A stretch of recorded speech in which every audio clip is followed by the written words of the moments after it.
శ్మశానాల అభివృద్ధికి చర్యలు తీసుకుంటున్నామని శాసనసభ స్పీకర్ చింతకాయల అయ్యన్న పాత్రుడు అన్నారు. శనివారం నర్సీపట్నం మున్సిపాలిటీ బాలిఘట్టం శ్మశానాన్ని ఆయన పరిశీలించారు. స్పీకర్ మాట్లాడుతూ, అందరికీ నమస్కారం అండి. ఈరోజు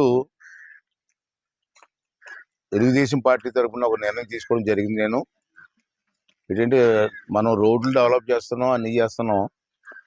చనిపోయిన తర్వాత మనకి శ్మశానానికి తీసుకెళ్తారు. శ్మశానాలు మాత్రం చాలా అధ్వానంగా ఉన్నాయి.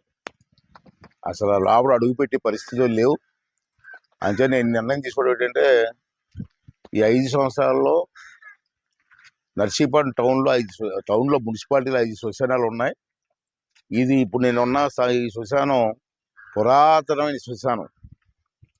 దీన్ని ఒక పార్క్ లాగా డెవలప్ చేయాలని చెప్పి ఆలోచనతో నిర్ణయం తీసుకొని మన సీఎంఆర్ రమణ గారిని దీన్ని స్పాన్సర్ చేయమని అడిగాను. నేను స్పాన్సర్ చేశారు. ఎంత అవుతుంది దీనికి?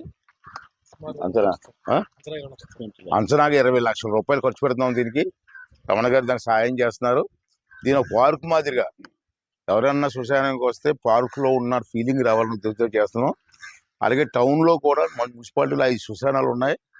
5 శ్మశానాలకు ఇది కాకుండా మిగతా 4 శ్మశానాలు కూడా సిమెంట్ ఫ్యాక్టరీ వాళ్ళు ఉన్నారు.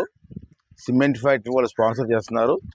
అదే కాకుండా టౌన్లోనే కాకుండా నర్సీపట్నం నియోజకవర్గంలో 100 పంచాయతీలు ఉన్నాయి. మనకి 100 పంచాయతీల్లో కూడా శ్మశానాలను అభివృద్ధి చేయాలని చెప్పి నిర్ణయం తీసుకోవడం జరిగింది.